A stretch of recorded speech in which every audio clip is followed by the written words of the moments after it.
quittons Eilat, nous venons de quitter notre hôtel et nous allons nous diriger vers le poste frontière pour ensuite passer en Égypte.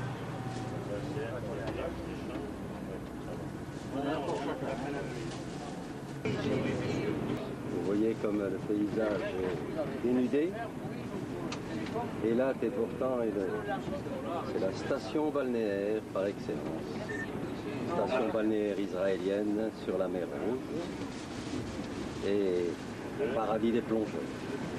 Il y a, paraît-il, des fonds marins grouillants de poissons de toutes couleurs, des fonds marins superbes. Peindre Sainte-Catherine. Après, je l'ai éteinte, puis j'ai dormi avec la bras.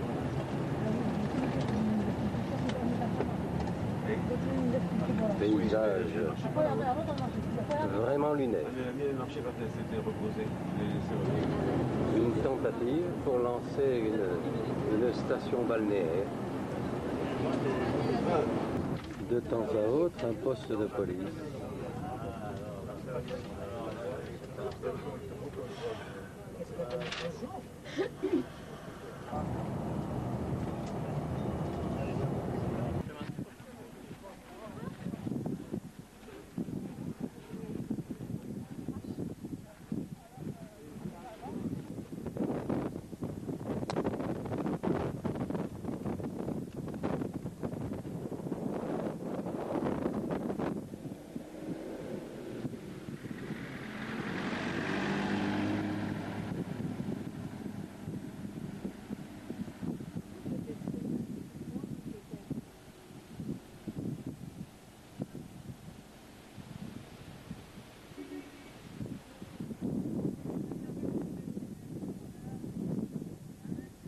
Un peu de folklore.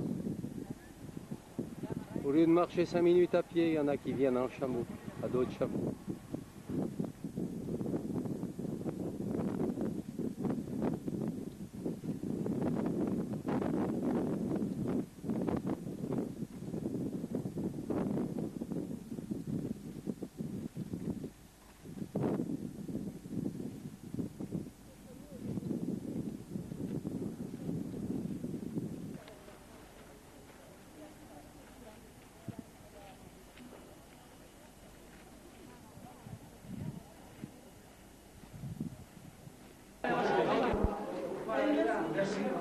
Le puits de Moïse, où Moïse rencontra son épouse, 3200 ans avant Jésus-Christ.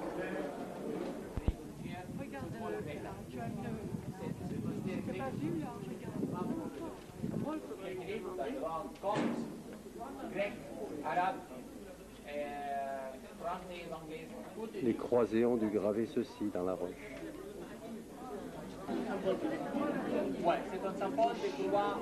C'est l'emplacement du buisson ardent, l'endroit où Moïse vit le buisson ardent qui était un signe de la présence de Dieu.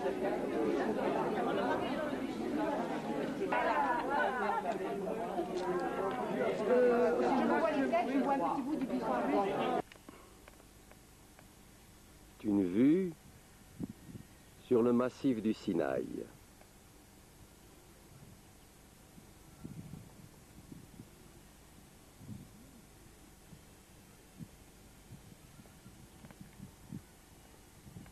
C'est sur le mont Sinaï que Yahvé, Dieu, je suis, a remis le décalogue, a annoncé le décalogue à Moïse, les 10 commandements. C'est également au pied du mont Sinaï. Nous l'avons vu sur l'emplacement de la basilique Sainte-Catherine, que Moïse a vu le buisson ardent qui était la manifestation de Dieu. Quant à Sainte-Catherine, elle fut sainte, elle est sainte et martyre. Elle a été décapitée sur ordre de l'empereur Maxence en l'an 307 après Jésus-Christ pour avoir refusé le culte des idoles. Et ici, à proximité donc du monastère Sainte-Catherine, c'est un village bédouin avec son minaret que l'on distingue dans le fond.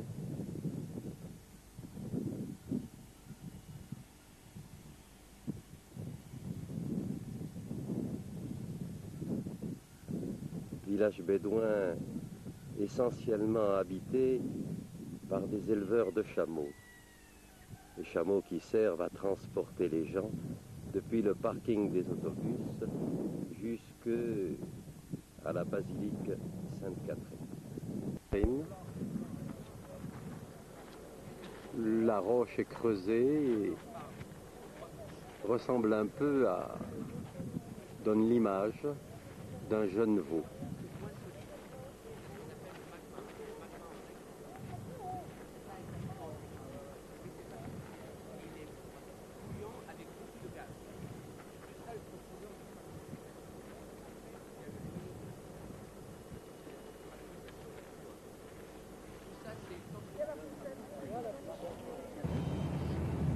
Sur la route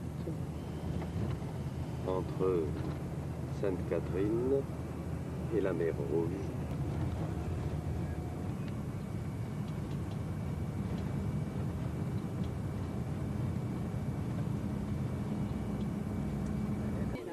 Voilà, nous sommes sur la plage de Mouéba, donc au bord de la mer Rouge.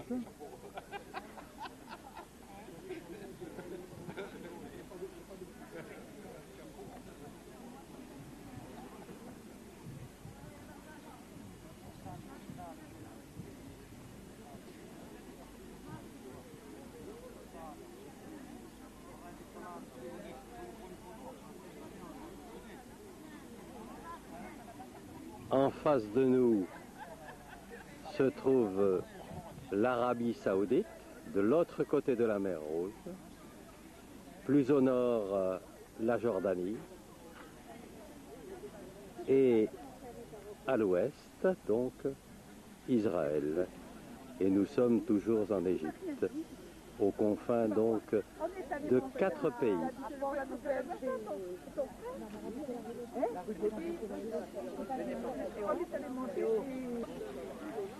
Un chameau avec son chamelier au bord de l'eau, tout à fait au bord de l'eau.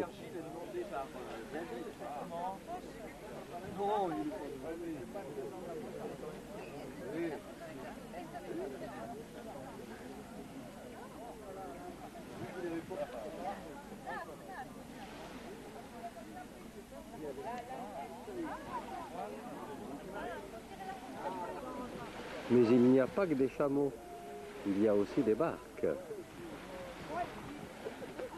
N'oublions pas que nous sommes au bord de l'eau. Une enfilade de 3 chameaux.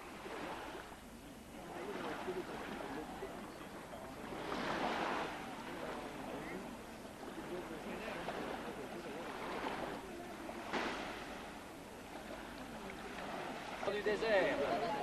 Je sais pas s'il va prendre de la mer, mais enfin, Voilà, le navire du désert. le navire du désert, parfaitement.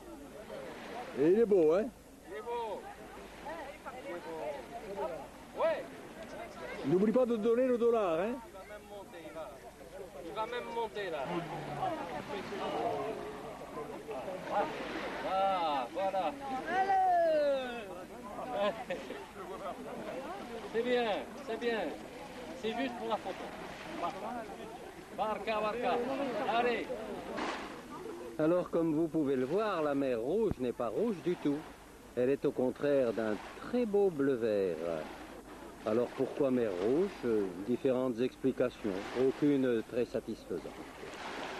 Il paraît qu'il y a des fonds sous-marins avec des plantes d'une belle couleur rouge.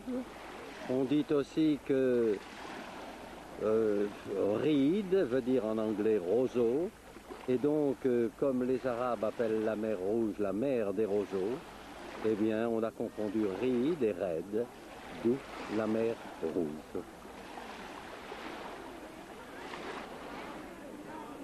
Coucou!